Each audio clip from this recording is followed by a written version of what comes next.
What's happening, everybody? What are you already shaking your head, Casey? What are you shaking your head at? Just we're always late because of you. This That's had nothing why. to do with me. Nothing. It had 10 minutes everything to do early, with Always. talking to you and Corey. Actually, you and I were the first two on. Cash comes in a little bit like one minute late, No, and I then was we were here going to start. exactly 6 o'clock on the dot. You were dead at 6 o'clock, and then we had to upload a video because Cash was moving too slow, and we wanted to make sure you could all see him in real time. The ladies get upset if we don't have that. And no, I did not lose a salmon shirt, you son of a bee sting. All right. I think he's talking about me.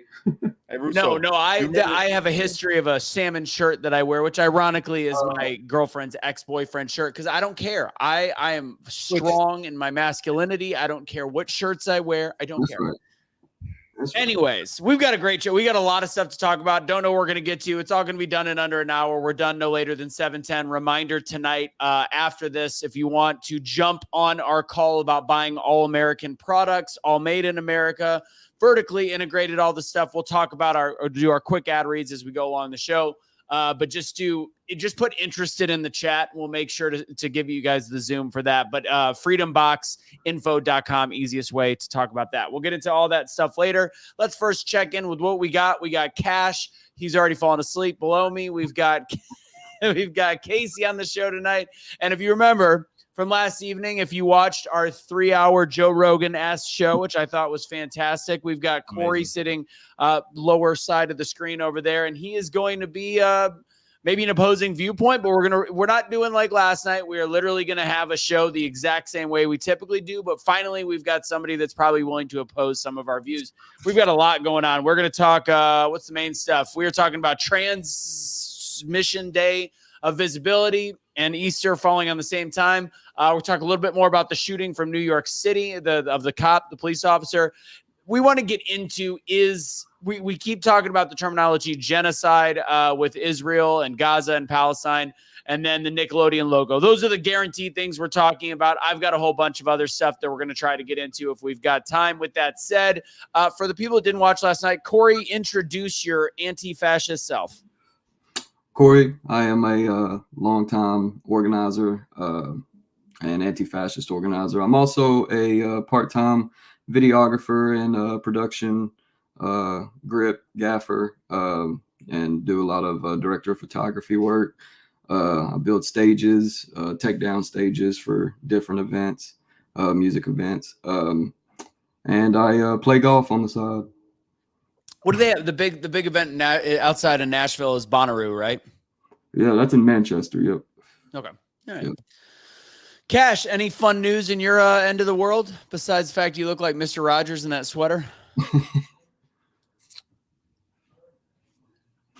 I'm not going to even dignify that with a response. It's because you don't like white Isn't people. that a response? Hey, Casey. Casey, what's going on in your world? Trying to get Cash to respond? I don't know. Sorry, okay, you want to know what's going on my side of the world? Yeah. I finally got some editing apps and some editing software for my computer. So I've been over here going crazy. I'm not going to sleep anymore. I barely get any sleep as it is. Now I'm definitely not going to sleep because I'm about to dedicate myself to putting out the best content. If you think Russo's videos are good, wait until you see mine. I'm going to be butt naked standing in the Oval Office tomorrow on the next video. Do you hear me? Waist down. It's going to be a whole D'Angelo shot. You remember that song where he stood there naked and just showed his pelvis? And that's exactly what I'm going to do, standing in the White House, giving my briefing about how I feel about my visibility. Nothing brief about that. I just real talk. Can you imagine though, like 3 years going away to prison isn't that much in the grand scheme of things, but the way technology is for somebody that before going away, like that's all you were doing. You're on the computer, you're creating content. The amount of changes, I don't think we realize it because it's incremental, but think about how different things are now than they were in 2020 and to come out and then have to kind of relearn how that's why I was before Cash got out, I was trying to brace him. I'm like, things are a little bit different. Growth models are different. Algorithms are different and it's different. And finally, he's embracing the modern world and he's not like a 65-year-old guy that's trying, not that there's anything wrong with being 65. I know our audience, but especially if you're 65 and fine. You know what I'm saying? 8 to 80, blind, cripple, crazy. You don't care. Yeah. Anyways, What else? I was going to bring up something. Oh, today, by the way, and I still don't have the statistics or anything because my publisher sucks ass. The book is officially available. It is available on Barnes & Noble. Today's the official book release day for The Art of Doubling Down. If you want to look it up, go to just Google The Art of Doubling Down. Pretty simple. Yeah, that's it. That's all I got for you. You ready to get? I'm not doing the countdown because every time I have to fight the damn whatever the hell. So I'm just going to throw this up there. Boom. There it is. Truth Will Set You Free, episode 177. Special guest, Corey Lemley. That's it. That's our countdown. 5, 4, 3, 2. There we go.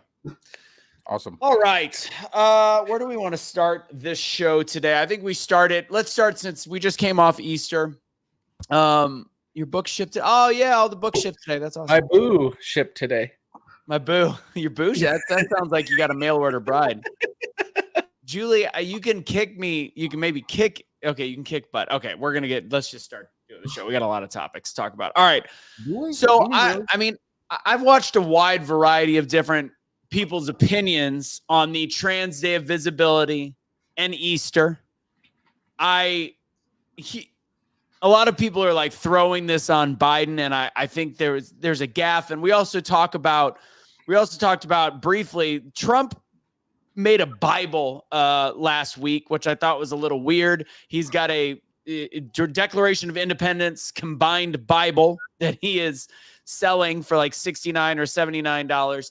I now kind of see that the play might have been there because he saw that there would be some evangelicals, Catholics, whatever, that are mad that it just so happens that Trans Day of Visibility that's been going on for 15 years, this is the 15th anniversary of this date, that it just so happens to fall on Easter this year. So before I get into my opinions, because I've gone back and forth, and one of the best people I've heard talk about it is Bobby Sauce, Take Naps, who is actually not religious at all. He was raised Catholic, and he's not a big Christian or anything like that. And he was going pretty hard on the stupidity behind it.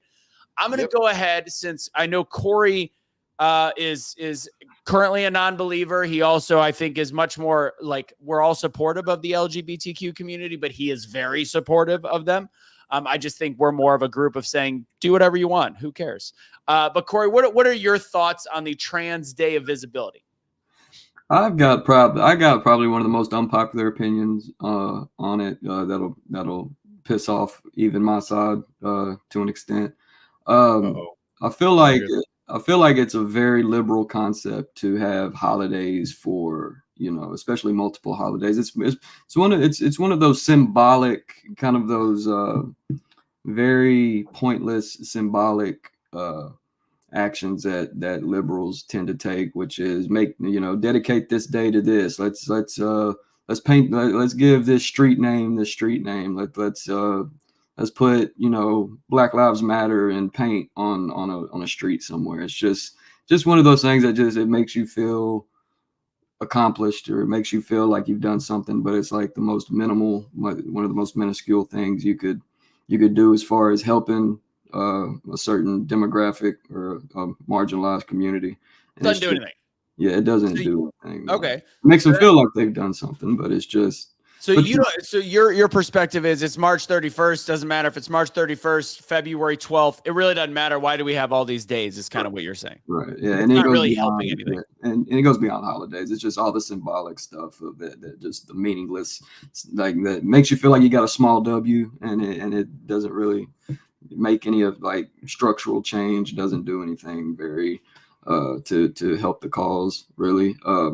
But I also, when I look at it as a non-believer on Easter, it's like, it's a pagan tradition, just like most holidays are, pagan-esque traditions that are, historically older than Christianity itself. And it's just one of them co-opted, traditions that so you would even have some of them, like me growing up in a fundamentalist church. I got to, I was actually told, like, we shouldn't actually have decorated trees on Christmas. Like the Bible, spoke against decorating trees and different things like that. So I was taught, like I said, at a young age, more a fundamentalist aspect of religion. So I was always turned off to the pagan So tradition. you know what's weird about so people don't know this. They're not people. Some people do. The whole pagan thing. The reason why Christmas and even Easter, these festivals, why they are pagan and somehow Christian holidays, that was the Christian church back then trying to find a way to bring believers in, which I find ironic today, where we're like, no. Oh yeah, it is. No, it's not. It is because Constantine converted to Christianity and was trying. This is what they started to do when he converted. This is why there's the symbol of a cross and all these things. Correct. Is because he was trying to get his believers to not revolt against him because he converted to Christianity as a power move. That's why. It's not because it was the Christian church trying to bring other people in. It was Constantine, who was a pagan, trying to get his pagan people to not crucify him, which is why they changed later on. They end up changing holy days from Saturday to Sunday because in honor of the sun god. And then, the cross, because the cross used to be the Roman victory symbol. It was the tropium. And then, you go on with the whole little orgy that they used to have on Easter, when really Easter was never even celebrated. It was never a Christian holiday. They took a pagan holiday and made it into a Christian holiday. It was never a Christian holiday. The holiday that was celebrated was Passover, and it was by the Jews. It had nothing to do with Easter. Easter is it's strictly pagan. It feels like it's a marketing scheme as well as just like most holidays. It generates, something for. So when was the resurrection? The resurrection was during Passover. Correct. Yeah. So why did they? And I'm not disagreeing with you. I think there's two elements to this. Constantine, Christmas is also a little bit different, but these major holidays, I think it was a matter of, it could have been a power grab by Constantine, probably was, but the idea was to make sure that that they're bringing the pagan and the Christian side together. We don't know the intentions. It's all historical. The intentions appeared to be nefarious. For Constantine, he was kind of a historically power grabber. If you know that Bible tells you that the man of sin, the man that causes desolation, the man that is the evil one, was going to seek out to change times and dates and take what was meant for God and use it for the devil. That's it. They got people celebrate. What the hell does an Easter bunny and some eggs have to do with Easter? I don't disagree. It's literally straight pagan. That is a pagan concept because the god Astarte or Ishtar, whatever you want to call her, fell from the sky in an egg by the river. Yeah. So what do you celebrate? Do you celebrate Resurrection Day or do you celebrate Easter? I celebrate Resurrection Day, and if I was really going to celebrate anything, it would be the Passover. All right. Casey, what's your opinion on this? Don't get me wrong. I like Easter because it's an American cultural thing now. It's not what it was back then. So I don't look at it as the pagan holiday. I just know the history behind it. So I get it. But as an American, Easter's all right with me. I don't mind. I like coloring eggs. Yeah. When it comes to these holidays, I hate these holidays when we just promote materialistic ideals and go buy these things, push these things. I really don't like it. As for the situation with Joe Biden declaring this, and then, by the way, he did come out and say, no, he did not. He told the media he did not declare this for March 31st, which is a lie. And he probably believes it because he doesn't remember signing the paperwork that declares this on March 31st. The bigger problem I have with this is this community, the alphabet community, already has 145 days out of our 365. Why do we have to pick the day that Christians look at most as their holiday? I think it just happened to fall on it. I think it just happened to fall on it this year. It won't did. But why would it be this year? Why would it be this year they choose to make it a proclamation? To make it a big deal. Because they knew it was going to piss people off. It was literally a trigger on purpose. It's just the way of putting the middle finger to the right. But and to all Christians, really. But let me just say this. As far as Transmission Visibility Day, I feel like it's been about LGBTQ since Biden got office because the man been fucking us all. See what I did there? See what I did there? That was a good one. Remember, he called them oyster eggs too.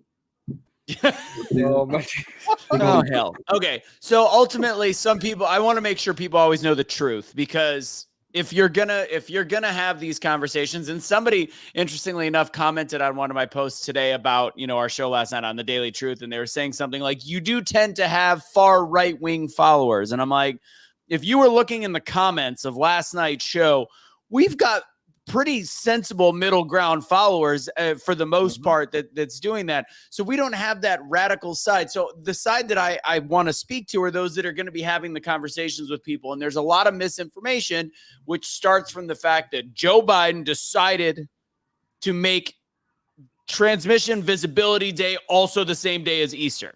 No, they fall on the same day. Once every 6-7 years, however the leap year crap works, it would fall on the same day. And it just so happens he made a very bad, in my opinion, decision to also make this year the big deal on Easter. But it's not like he went out of the blue and said, and again, I don't want any conservatives or people that watch the show to be telling people, well, that Biden, he's such a blasphemy piece of shit. He said that he was declaring it on the same day as Easter, directly smacking God in the face. No. It just so fell this year, and it was just stupid timing across the board. Let's be clear. What's so disingenuous? Just be like, I'll be real pissed off if on Juneteenth they come out with a declaration of the white man day. Fact. Yeah. Huh? Oh, you would see cities lit on fire. You would see cities lit on fire if that happened. Corey would be throwing a party in front of a Capitol building. That's right. That's right. I would invite all y'all. But the disingenuous. What makes it so disingenuous is before, and I don't know if y'all like how exactly political you guys were, you know, during before the Obama years, but they were starchly against, you know, gay marriage and anti-LGBT. Yeah, it wasn't until his second term.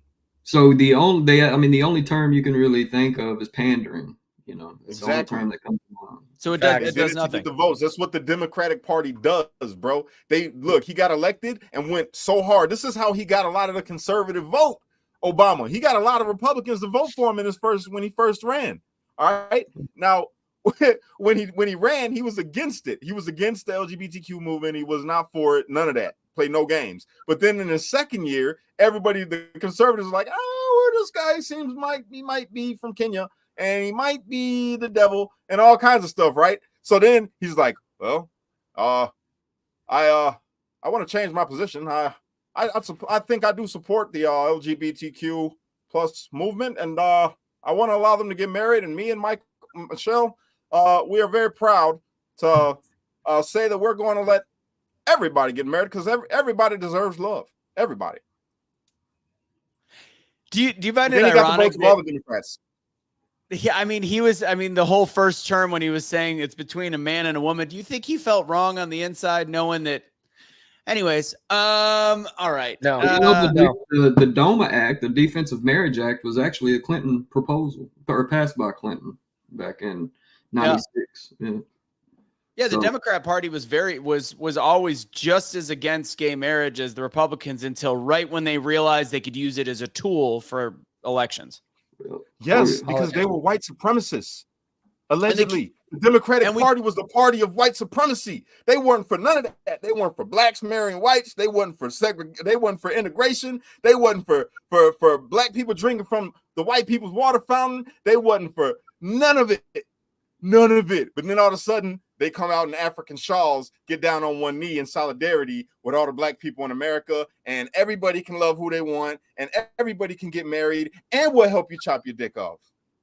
Well, that's why the most influential president in the Democratic Party, to me, in the last, JFK was great, but that's why he was killed, was Lyndon B. Johnson. Lyndon B. Johnson was the one that realized how much you can make believe that they're going to give something and then meanwhile take everything away. And that's what with the Civil Rights Act and the way that he scripted bills, he gave the blueprint all the way to the gay, pushing for gay marriage and LGBTQ rights, transmission, all these different things. He literally showed the blueprint on how to steal votes with disinformation and pandering. Essentially, that's what he did.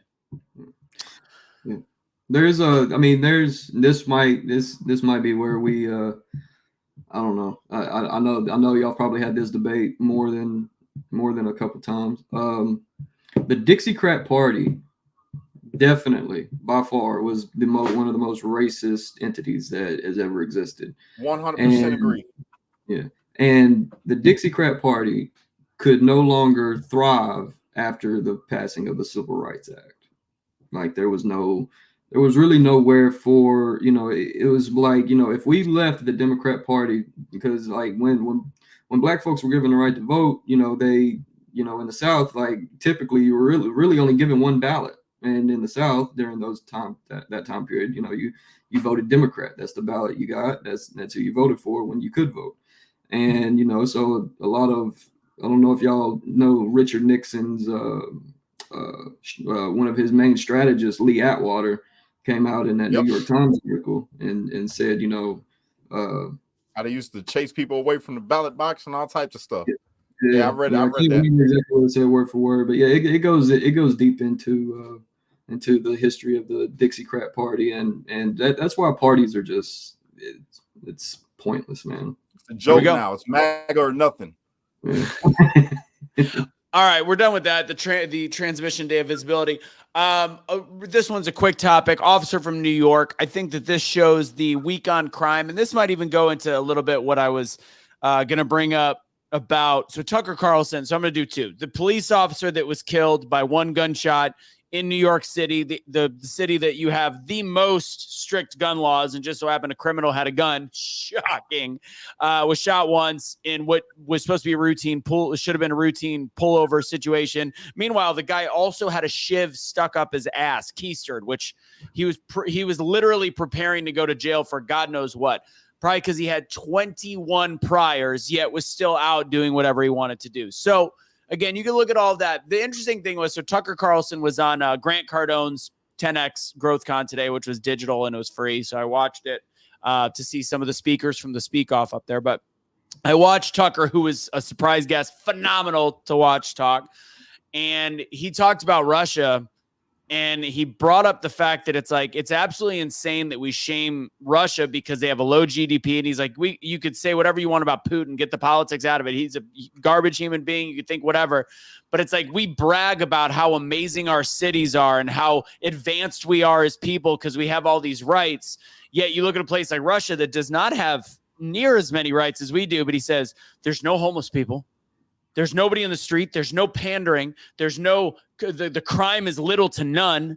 Like all of these different things. So like, yeah, we could look down on them. He goes, meanwhile, I can't go to New York City without making sure that my family's protected. I can't go on my children or me can't go on a subway without having to look all over the place. Or like a police officer can't go up to a car and not get shot in the stomach. And we think we're an evolved country because the excuse is look at the GDP of California. Look at the GDP of New York. And it's like, we're in a really rough shape for a quote unquote evolved nation as of right now. It's because we have no rule of law. So to make full circle, your opinion on the fact that, I mean, actually, you know what? Let's start with Corey. Since I talked about Tucker, I'm curious, somebody like you, what is your opinion on a Tucker Carlson?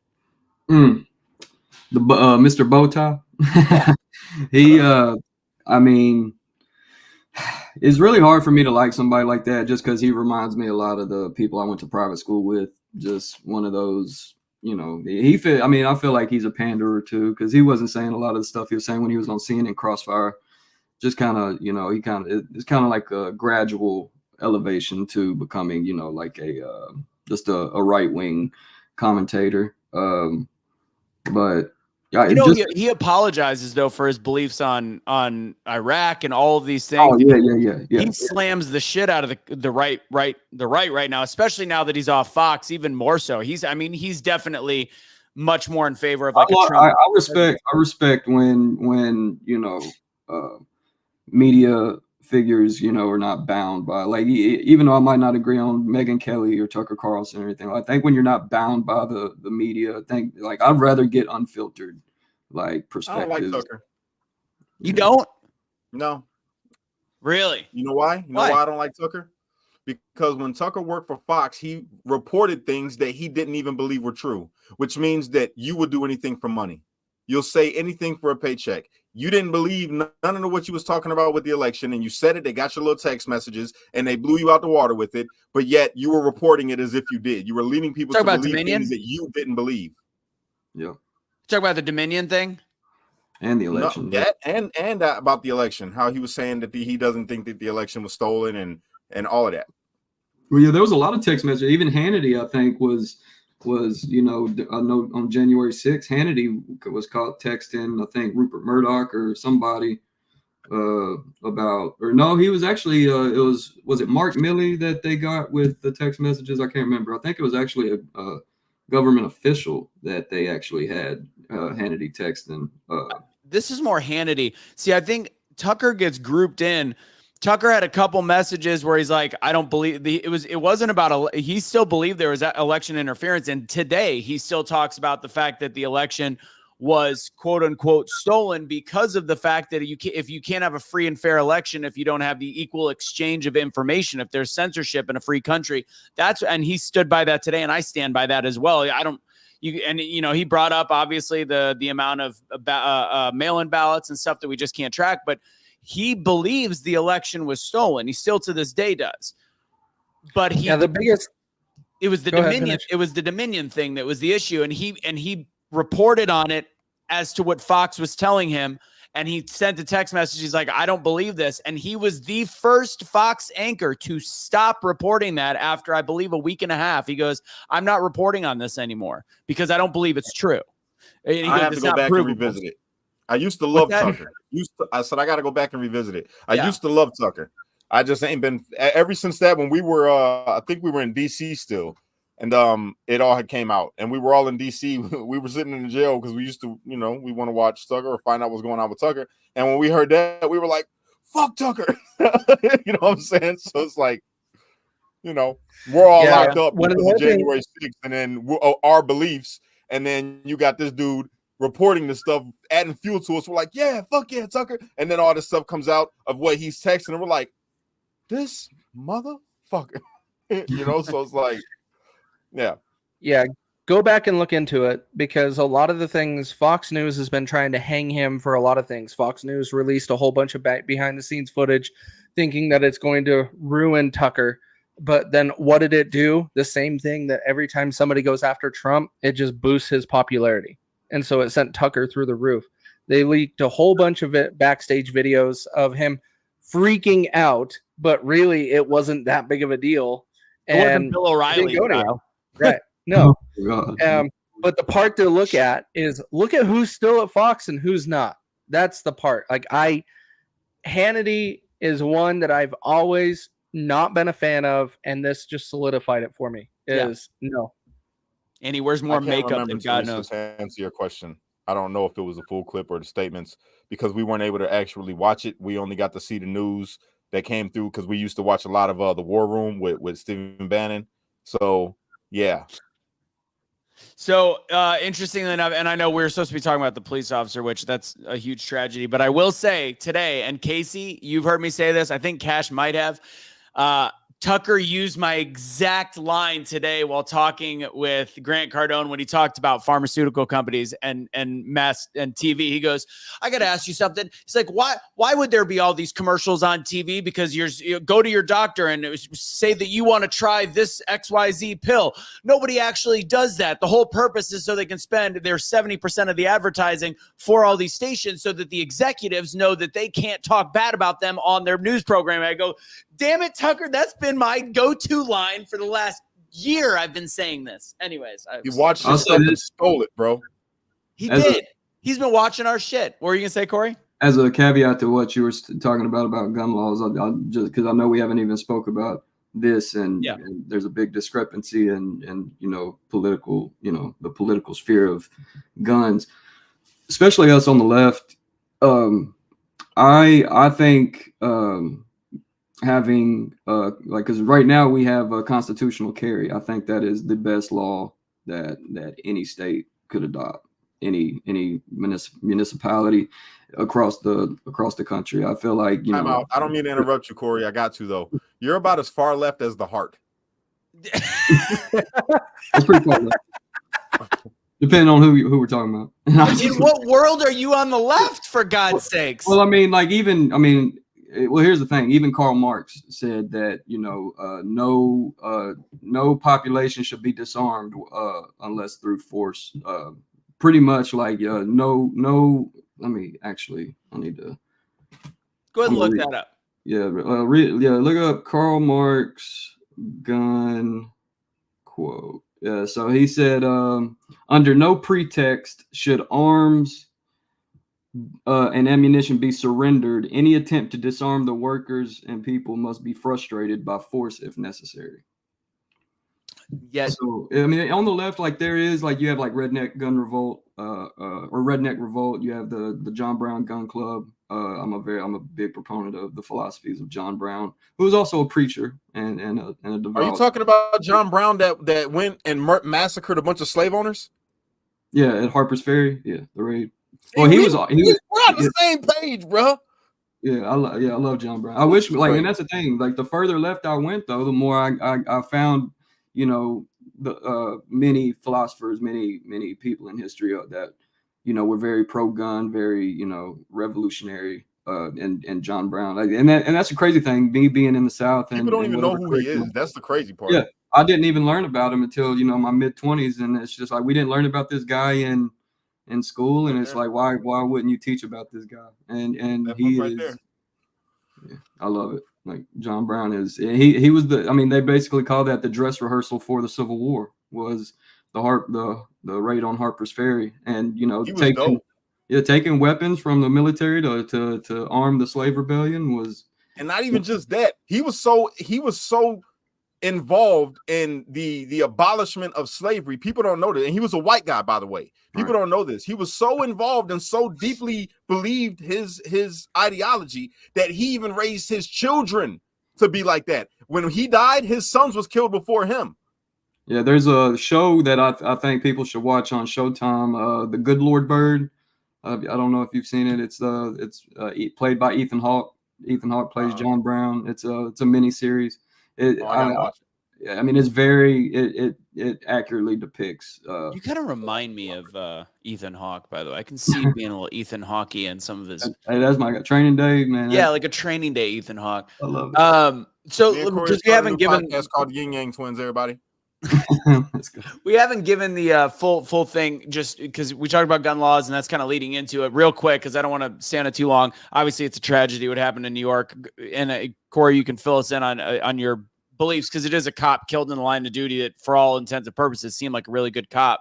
What are your feelings, Cash, regarding this specific killing where it shows a guy that had a criminal rap sheet a mile long that killed this seemingly a good cop?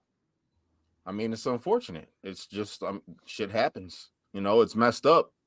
Not uncommon. It's just we don't hear about it the same way we're hearing about it right now. And again, I don't know the dude. I don't know what he was like. I'm pretty sure he was obviously still willing to commit crimes because he murdered somebody for no reason other than he probably was going to go to jail. But this kind of shit happens. And guess what? Far left, not you, Corey, because you're far left. Guess what, though? No matter how many gun laws you would have put on, it wouldn't have mattered because that man wasn't supposed to have a gun, and look what happened. He killed an officer with it. That just goes to show you that the whole logic that they try to put out there is flawed. And rest in peace to that fallen officer, man, because it seems like he was a really good cop. From when you start digging, he was a good guy, and he was just doing his job, and he ran up on the wrong guy, a guy that didn't value life. And it's shit's unfortunate. I feel like it's just messed up, It's just a bad situation, and my heart goes out to the family.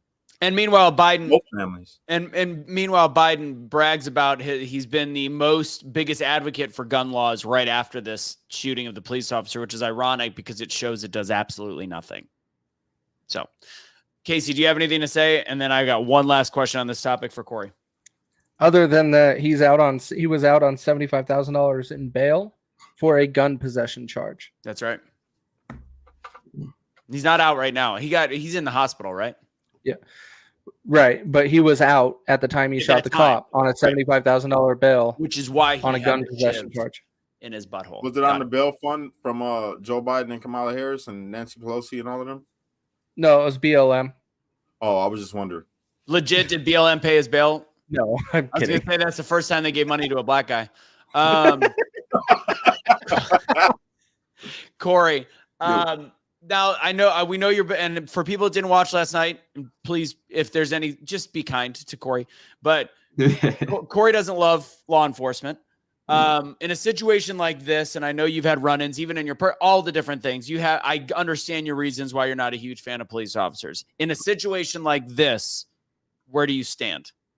Well, I don't think it's a new sentiment to be anti-cop. I think there's a lot of collateral damage on the civilian side and the law enforcement side within a police state, especially the magnitude of what we have. And so when you go to populated cities, very condensed cities with a bunch of, different socioeconomic conditions that kind of just, I mean, it's like Cash said, it's just one of the things that's going to happen. And it's just, there's really no, I mean, we could try to, nitpick solutions and different things like that. But I mean, until there's a complete overhaul of the system as it stands, it's going to be, and like I said, it's going to be. My question, I guess, more is on the cop side. Do you see the sad? I mean, like, is this like, even though it's somebody that you oppose from a anti-cop position, like you see the kind of the tragedy behind it? Yeah. I mean, you have no morals if you can't, like, even your worst enemy on the battlefield, when they fall, if you don't feel some sort of, effect or emotion about it, you have no guidance, you have no, you have no, it's just, you would have to be a very callous person to even, even when I look at my own worst enemies, when I see bad things happen, it's just like, it's sad. It is sad because, I mean, because what's going to end up happening from that is there's going to be a more, it's going to be more dangerous for nonviolent criminals that are getting pulled over in that same area, especially, exactly. For this time it's going. So it is, there's going to be victims that arise from situations like this. On both sides of it. So if you can, real quick, give us a 30-second look at what, because you used the word overhaul. It's a good question by Adam. Because I know that we always, the police system, our government, blah. And when it comes to what you were just talking about with police, what does an overhaul look like? 30 seconds. Well, to me, it would be a complete dismantlement and kind of take away the condensed power structure of policing in this country and get it back on a more community level, kind of like what we brushed up on last night as far as. Oh, so you don't mean like disband all police, just take away the powers that they have?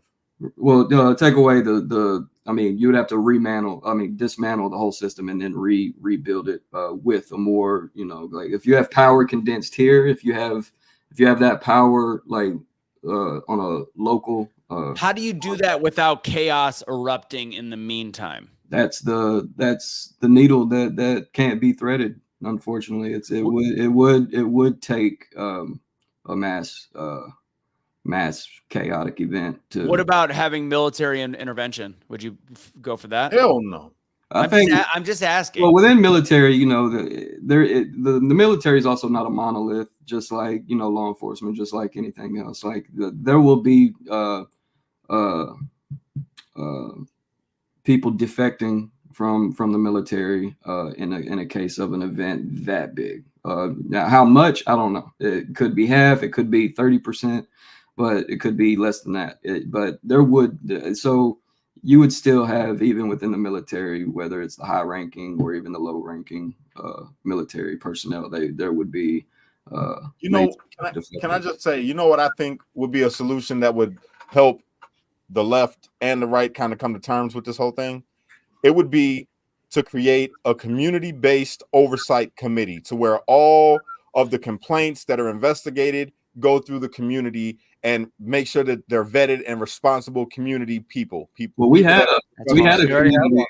a community oversight board in Nashville that they shut down. It only lasted for about 2 or 3 years, maybe a little bit more than that. But again, it was headed by liberals and figureheads that really didn't have the community. That's the number one rule we have to set, though. They cannot be liberals. Yeah.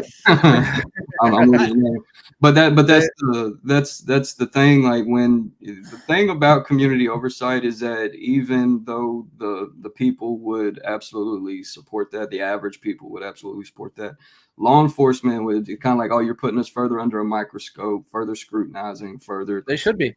Yeah, and that's so what ended up happening was they wasn't feeding the community oversight board all of like, for example, we had 2 shootings, Daniel Hambrick and Jacquees Clemens here in Nashville, and when the community oversight board was requesting one of those cops are in jail, the other one I think was fired, but they wasn't giving the community all of the information being requested. And this was with multiple instances. So I think even with a community oversight board, you would have, because they're not obligated, even though you have an oversight board, unless it's actually in law, they're not obligated to give you all information. I understand the issues cops would have with the community oversight board, because what I think we've learned in the last several years is a bunch of armchair quarterback police officers, that aren't really police officers at home going, oh my God, how could they have possibly choked that? How could they have possibly shot that guy?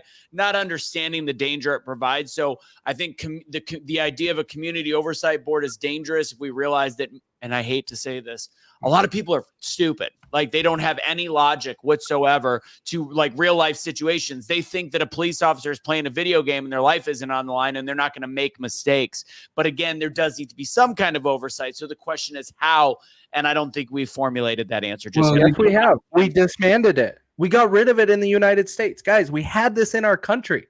You had to elect officers. They were called sheriffs. They weren't just people looking for a job. That's true. We had this in our country and we let it go. That is where you don't ask for the government for a lot of help. The government came in and is like, fine, we will just appoint people and insert a job. That is why we have this problem. Yeah, sheriffs we could always go a back lot to more what we had with sheriffs. Yeah, sheriffs. Because they had to get reelected. They had to actually represent you. Your police chief doesn't care. I've never met this whole a sheriff thing that I didn't like. Sheriff's departments are far different than police departments, no matter what, no doubt. Yeah, I've noticed that. All right, let's move on. The genocide's we're probably going to be skipping over a lot of stuff. Let's see. Genocide's a whole show, dude. I know, but I want it because I know Corey's got an image of a Palestinian flag and stuff, so I kind of want to get into it. Let me see what we could do real fast. First up, let's graze over everything. Did you guys notice, very short, that the trajectory of the eclipse has changed? By like a quarter to a half a mile? They put it out yesterday, and everybody's like, "Is this an April Fool's joke?" It's actually not. It's moved just a hair, literally. Where I am in Stephenville, which I won't be here, unfortunately, is now I am on the line. And before I had about a half a mile difference. So there is actually a new trajectory. Science can change. So that means all the stuff that we've been posting is fake? Oh, there's not going to be a rapture? Oh, it's not the same symbol of the Alpha and Omega? Oh. What are you doing? You're ruining my stock in toilet paper. I'm not going to sell it until April 7th. What are you doing? All right. Another quick topic. If you haven't seen the story, I encourage you to check it out because it shows the epitome of the hypocrisy from the left. And no, I don't mean Corey's left because he's an imaginary left. The fucking guy is not on the left. I'm convinced of that at this point. This is crazy, isn't it? But the U.S. soccer player apologized for sharing Christian content after Megan Rapinoe said it's hateful, causing child suicide. So she liked a couple posts. One was actually a post that kind of laughed at the fact that the Rapinoe hurt her ankle in the last game that she played in, and one was she shared an anti-LGBT, but it was more of a shared a post that was about Christianity and whatever the hell it was. But I find it ironic that this woman is she might be out of her career in U.S. women's soccer, and Megan Rapinoe has shared anti-Trump, so you can only share anti-one side. I find that very ironic. Look up the story more. We don't need to get into it now. I'm sure we could talk about it later, but just go and look up U.S. soccer player apologizes for Megan Rapinoe, who I cannot stand with every sense of my being. All right, let's get into one fact check. Fuck, we got to do ad reads too. All right, Gaza. No, it was Genocide. Let's talk about the Nickelodeon logo. Cash is a firm believer that, all right, Nickelodeon's a sick place. It was a sick place. I think we all can agree that what they did in all these shows, but the whole tying of the Nickelodeon logo. The Nickelodeon symbol looked exactly like Epstein Island. I don't care what you say. Yeah, when did that logo come out, Cash? Around the time where, I don't know. 2023. 2023. Really? Yes. Oh, man, Russo, you lose now, bro. You lose. You lose, dog. It's over with. It's over. The man was literally giving a shout out to his homeboy on the island. Andrea, thank you very much. Okay. Here's the deal. If you firmly believe this, who cares? We had a whole text chain the other night about the issue, which is our final topic about genocide and about crimes against humanity, the difference. So you're like, don't pay attention to words. In this case, they don't matter. I think they do when it comes to the genocide. When it comes to this, whether or not the island or the Nickelodeon logo, that makes it sound conspiratorial when instead we just go, Nickelodeon did some effed up shit to kids. Like it's simple. Like the way that they groom them, the way that together. It links it all together. But who cares to even bring that up? Because it makes it sound Looney Tunes. It doesn't sound Looney Tunes. You know what sounds Looney Tunes? Nickelodeon, because they used to play Looney Tunes on there while they was diddling little kids. That's what sounds Looney Tunes. You know what? It makes more truth to this story instead of talking about a logo that was created in 2023 and a shape of an island is talking about the CEO, like you did, Cash, Dan Schneider, and you start going over those details. That is what matters, not a logo, which is also why I also got frustrated in our chat, our text is talking about the word genocide. When we start pulling these little things out and focusing on the little thing, it doesn't matter. Bring it in and focus on what Dan Schneider did along with Nickelodeon, and then also bring up Disney because both of those organizations are corrupt as hell and we're diddling little kids with Diddy on the side. Guess what? Both of those videos did great. Genocide and the island. Okay. I just think that it's a waste of, like, yes, somebody said words matter. I firmly believe words matter. This isn't words. This is a symbolism question. And I think it diverts from the topic because then it continues that narrative of like, oh, they believe in pizza parlors. They believe in logos. Like, just drop that shit and talk about the facts that we know. And the facts that we can clearly see is Nickelodeon was a cesspool for hot, steaming garbage. Corey, what's your opinion on this? Man, I watched that Quiet on Set the other day. That completely, man, that tore me up, man. Because I grew up on Nickelodeon and facts. Seeing some of the subliminal stuff they were sneaking in there, the Penelope taint and the I'm not gonna say the word on here, but the cum shots that they would do. That's insane. I saw a compilation of all of the Nickelodeon like stuff, and it's like all of these girls that are 12 to 16 just bloop, bloop, bloop. Yeah. I mean, and that's the thing, man, when especially in places of power like that, man, and you saw how much power that they had. Like you had all of those, like especially when that guy that did that to Drake, he got so much support from so many other. It just makes you think like how deep and how many. Like I mean, it's happening as we speak. Like it's not like I don't even want to get started because I'll cuff Nickelodeon out right now, bro. I mean that was gross to me, and I don't see how that one guy is not locked up. The main. You know why he ain't locked up? You know why? Yeah. He's got dirt on other people. Oh yeah. Nope, because he's white. Oh, Jesus. White privilege. There's rumors that Diddy had video of Obama. That again, this is just rumor that some of the videos he had from his place had a bunch of stuff. But anyways, it was Mike Obama. It wasn't Barack Obama. Oh, it was a brother. Got it. Yeah. Well, y'all see the rumor go about Meek Mill and P. Diddy? Yep. Yep. Did you see the memes? Had that boy in a dog kennel. Yes. And this could be true. Cat Williams said this is the year, and it's like you look at him and he's like, he might be right. All right. Cash, real quick, I'm not even gonna give you the ad read. You just talk about the store, and here's the deal. We've got the conversation and the show about genocide. We're gonna fly through it as much as we can, but let's really quick go through all of our sponsors. Do the Awake Not Woke for me. Okay. See this shirt I'm wearing? Not all the way, because I got an AI camera, so it can't see it because I'm too close to it. But that's it right there. If you like this shirt or any of these nice hats that I have behind me, all you have to do is go to awakenotwokestore.com, enter truth at checkout, receive 20% off of everything that doesn't have my face on it. Because for cash shirts, I guess we need all the cash. There it is. And there, Casey, I got to give you a shirt design. You already told you about it. If anybody watches my Daily Truce, I'm going to add a shirt in the next week that says, don't surrender your pets. Don't be a garbage human being. So that is coming. I'm going to start. That's going to be my new favorite shirt, I think. All right. Let's see. Let's go over to which banner am I going to throw up? Let's go with, that's the one we started with. All right. If you guys are tired of shopping non-American companies, woke companies, and you're sick of the dangerous crap that you're buying, make the switch to Freedom Box. Get access to over 450 affordable American-made products, higher quality, safe, effective. I buy personally coffee, cleaning products. I've gotten really into shopping on the store. I actually really, really like the products across the board. Cash was the first one out of our group, obviously. Cash, quick shout-outs, Freedom Box. Big shout out to Freedom Box. If you guys are interested in shopping American and becoming a part of our team, because I could use a couple more builders with me, to be honest with you.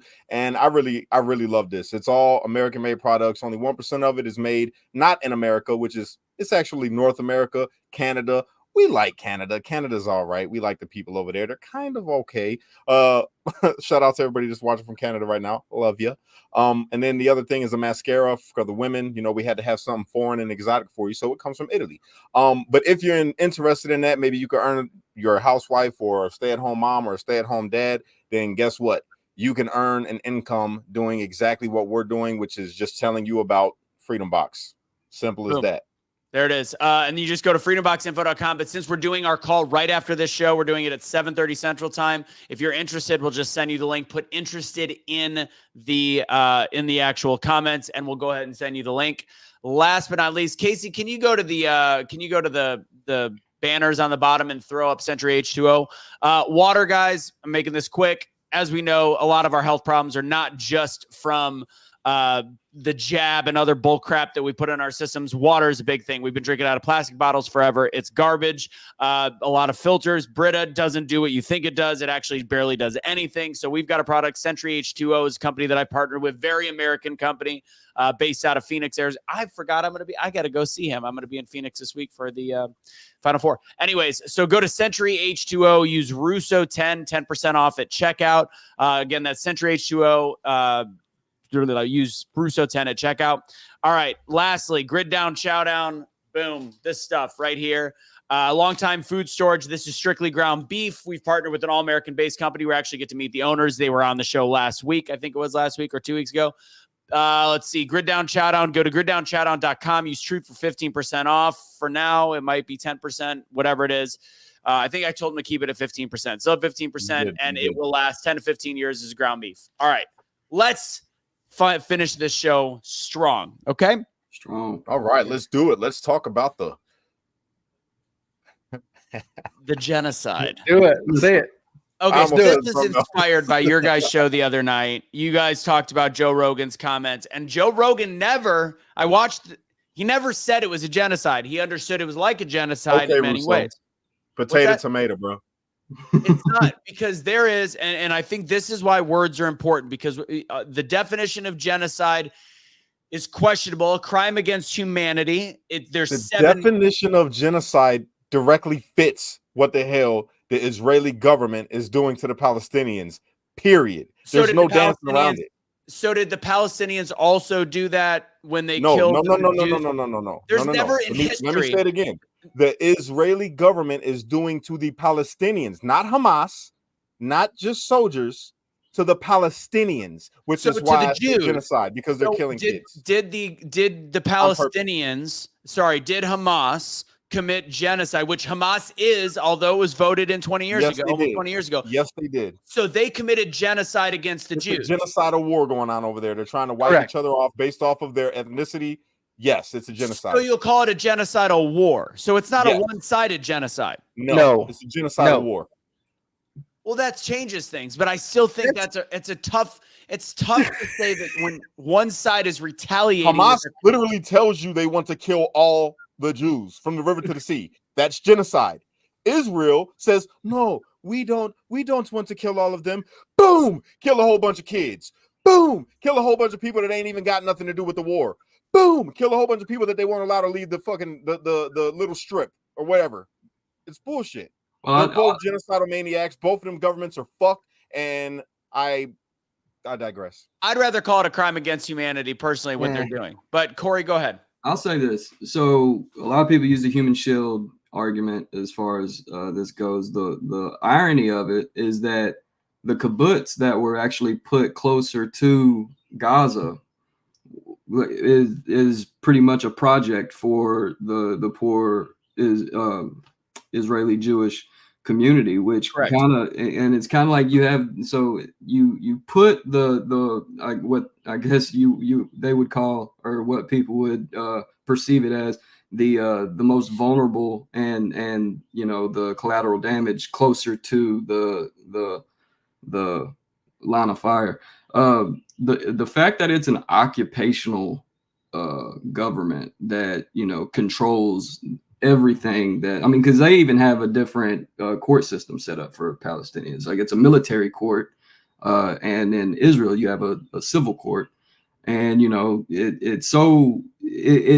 it creates what you're seing, pretty much, that you have a Zionist state that is pretty much showing its might, and knowing that the West will help them no matter what swing they we just sent a bunch of fucking missiles and stuff over there to them. That's bullshit. And they just killed 2 top Iranian commanders. We give it to Iran as well. Exactly. We unfortunately, we're meddling on both sides.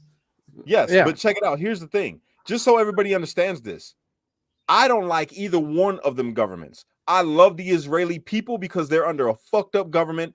I love the Palestinian people because they're under a fucked up government, and they're regular people just like us. They have it rough over there. All of them, the Israeli people and the Palestinians, have it rough living over there, bro. They got bomb shelters and all kinds of crazy shit. They got to live in fear all the time. All right. But I want to say this. I say free Palestine. Why? From Hamas. Well, here's the bad scenario of it is, Hamas was the only entity in Palestine that was willing to take up arms and fight, whatever their other intentions might have been. I know there's a lot of literally people. Religious. It's literally just religious. And the Quran says to fight to the death until the invaders leave your home. The sad part is we're at a point now that let's say we lived in Gaza, and let's say we absolutely hate Hamas, but we also have Israeli tanks, going down our streets, killed some of our family, friends, and stuff like that. If we took up arms, which I'm sure all 4 of us would probably be like, like the ones that would take up arms, it's like they will be labeled Hamas no matter what. So if you are someone who is like, this is my home, this is what I'm going to protect, nobody's going to differentiate. There's not going to be. You know why I give a damn more about the plight of the Palestinian people, bro? It's because they don't just have to worry about Israeli military killing them. They have to worry about Hamas killing them for not wanting to be under Hamas. They are all the way fucked. That's why I say that I love Palestinians and I feel their plight. Do you know under why? Both governments, they are fucked. If you're a regular person and you're not willing to take part in the war and you don't want to get with the bullshit, you're ousted. Well, you're ousted and you're just a target for all of them. Do you know, Cash, do you know why it was considered an open air prison? Why there's so much security around the walls of Palestine or Gaza?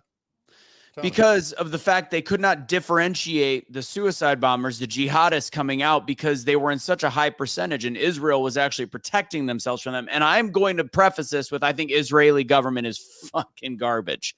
But fact is, the Palestinian people as a whole are good people. But percentages, it's just the same as crime statistics. When they actually did a both-sided poll, like it was it Pew? It was one of those ones that is conservative, Democrat, doesn't matter. And 9% believe in violence. 9% of individuals and civilians believed in violence towards innocent civilians of the opposition. That number Check is it out. so dwarfed from any other group. So although Palestinians are, yes, they could be good people, you have to, it's the same as our issue at the border. If there is 9% of people coming across the border that are dangerous, isn't that what we're kind of talking about? And right now, the percentage coming across the border is like 1% terrorists, 1% dangerous, or very low. So when you have to look at it like that, I'm sorry, the Palestinian people might be good, but the reason why they're not being allowed to flee to Egypt, they're not being allowed to flee to any of their other borders, is because they are dangerous as a people based on percentage. It's not. It's because the Israeli military or the Israeli government over there can use them as pawns to do shit like this, to cause a war, to get funding from all these other nations that support them and keep their pockets. They could have wiped them out a long time ago, bro. They could have eradicated them if they really wanted to. You changed the subject a bit. I'm talking about, explain to me why the Palestinians in that region can't leave. They could go another direction. We talk about the aid that we're getting. The aid is going, and Hamas is unfortunately stealing it from the people. But the fact is, what's that? Where are they going to go? Because every time that they tried to leave, they weren't accepted anywhere. But that's not that has been like that. So here we'll use the same argument. And these are by These are by opposition. These are by opposing groups of Israel. These are by Iranians, Egyptians. Like these are not friends of Israel. Okay, but what you're saying is the same argument that a Nazi would have said in defense of why they were trying to take out the Jews. I don't want innocent people killed. I want it done. I want there to be a ceasefire. I want Hamas to do one very simple thing, which is give back the remaining alive prisoners, the kidnapped people, which I don't think any of them are alive anymore. No. But fact, like they literally have to. I mean, the thing is, it's a fucked up situation. That's why I don't think it's a genocide. It's two shitty governments. One really shitty government being Hamas that is running people based on an election from 2006. It's bullshit. But at the same time, that's why I said I ended our conversation on the text saying it's just not. We should just not be involved. I mean, unfortunately. Right.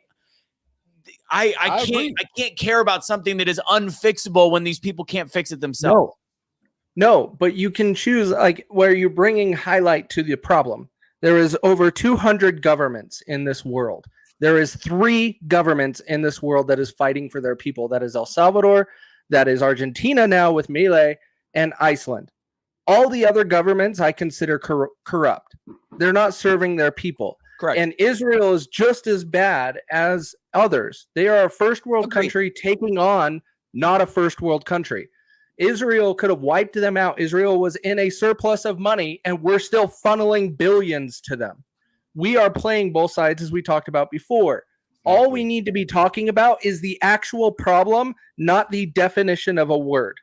And that is where corruption and these governments are causing this because they're benefiting. The government is benefiting. The people are pocketing this money, and they are killing innocent civilians. This is where there's a huge split even among conservatives because you have a lot of conservatives that are very skeptic of, and you know, for decades have been skeptic of the Israeli government and you know us funding their dome and all this stuff. I would say when I heard Andrew Tate, when I heard his take on love Andrew Tate with Piers Morgan when he had that interview with Piers Morgan on there, I can't think of a better argument that Andrew Tate made on every argument. I couldn't find one flaw in anything Andrew Tate said. And from my understanding, this is exactly what, you know, got Candace Owens, you know, stripped from Daily Wire was her take. So there's a huge split even among conservatives. So what was his, can you summarize his take?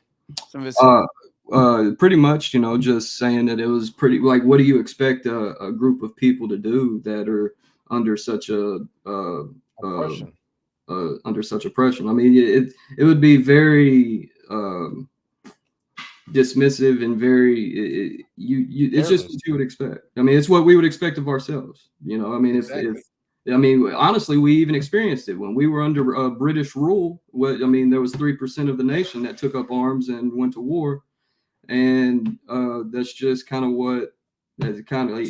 So the balance of that would be the Palestinian people rising up against Hamas on their own. Correct. Well, that's the scary thing is that Hamas, like, even if Hamas were to not even exist, the name that comes after that. Here's the thing. Here's the irony of it all is that we've created another few generations of something that's going to be worse than Hamas, and it might be a different name. It might be and that's the scary part of it is we've created a whole something worse. Yeah, you can't whip something into submission. I think Americans of all people know. That's why I think we need to keep our hands off of it, because it's like what you're explaining is not wrong to me. That's how it resonates with me too. But it's a wrong, and then another wrong, and then another wrong. And it's just not I'm not going to stand behind the Palestinian people. I'm not going to stand behind the Israeli government. I think the most innocent out of the group is the Israeli people, obviously. No, fuck that. Fuck that. Us as American people, the American people, do we stand with our fucking government? Do we stand with our government? Are you cool with our government right now? No, but I'm not being oppressed in that way.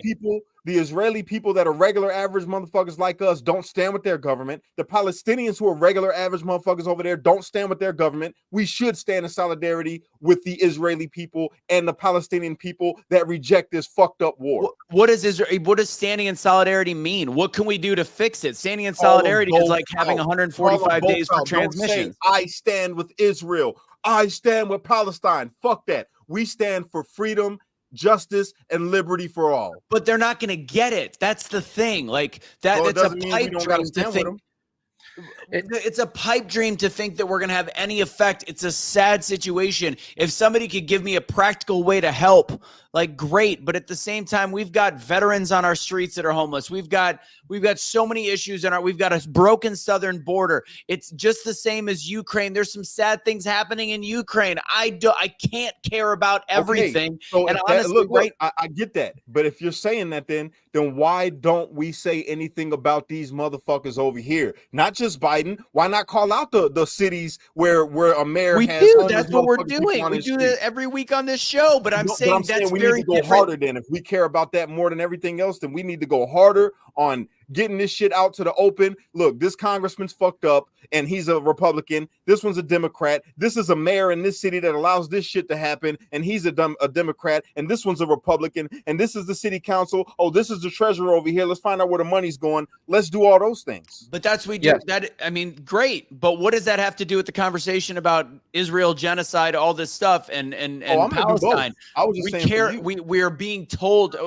I believe that it, just the same way that it's engaging this conversation in words like genocide, are making our focus remind us again that we shouldn't worry about our own shit. Let's worry about Ukraine. Let's worry about the genocide in Palestine and Gaza. Let's worry about this stuff when it is a holy war. Somebody just said something. It's been going on for thousands of years, and now it's just at a crux. We can't fix it. Nothing that we can do is fix it. And all we're doing is diverting the attention we have from a country that's about to be taken away from us in the next, depending on, it could be a year, it could be 10 years, if shit doesn't right its course and we don't start paying attention as individuals and realizing we have to have conversations with people like Corey and find common ground. And instead, we're too busy worrying about, oh, free Palestine, or, oh, the Israeli government, oh, I'm a Zionist. Like, fuck that. We're Americans at this point.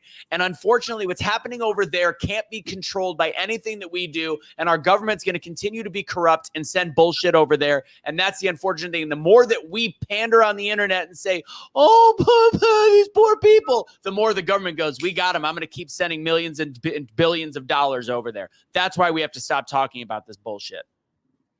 And there's so much Zionist influence over here, and like whether it's the music industry, whether it's Hollywood, whether it's, there's just so much, like they have so much hands in art. That's where like the government would say that, you know, Israel is our only ally in the East, and that's, I mean, there's just so much influence that's where a lot of the distrust comes from, because even on the conservative side and the liberal, you know, the Democrat side, they like there's so much Zionist influence and Israeli influence that we can't really take. We have to pretty much just be a witness to what's going on. The last thing I'll say, and then I'm done on this topic, is I do understand one strategic reason why we fluff Israel so much. And I agree with you, Corey, and I'm half Jewish. I've talked about Zionist or Jewish influence in Hollywood and all these different places.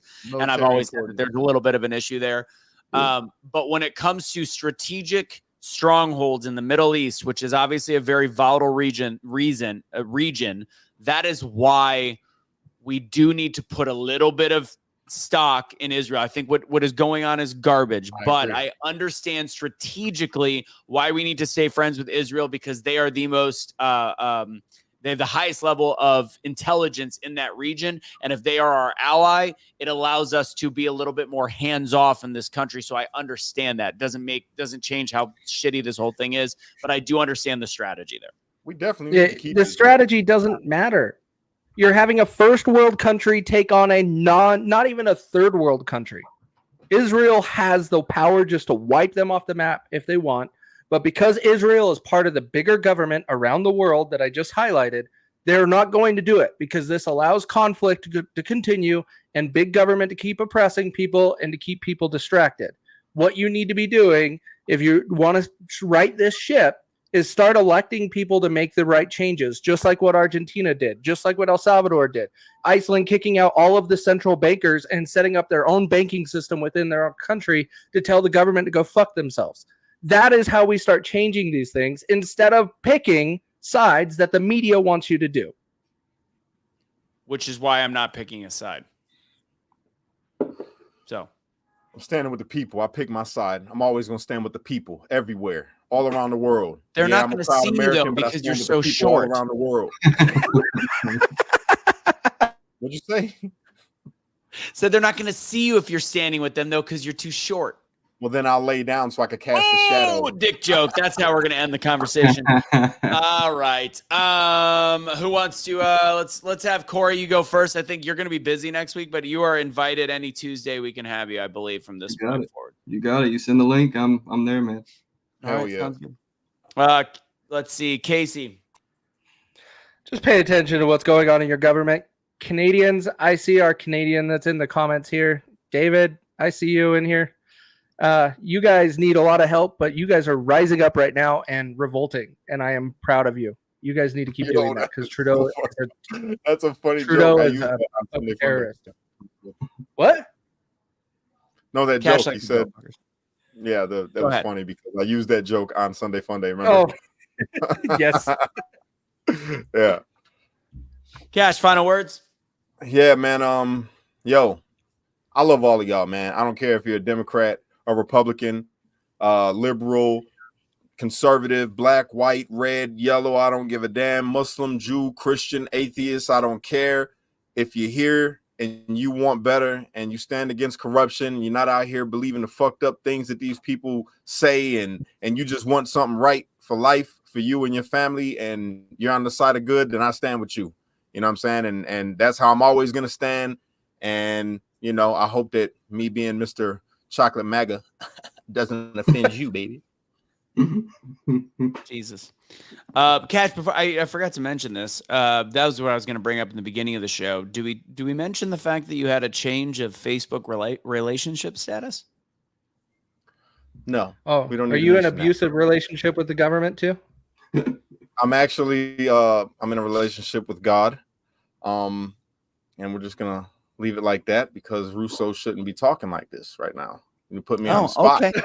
It's on your Facebook page. The whole world knows. Yeah, well, guess what? They know it's a relationship, but they don't know with who. It could be with anything. I could be in a relationship with the government. I could be in a relationship with God. I could be in a, you know what Cash didn't tell you is he did not tell me before he put in a relationship, and I just have not accepted the relationship request because he is. What the hell? So you switch to me and you mute him? You're a dick.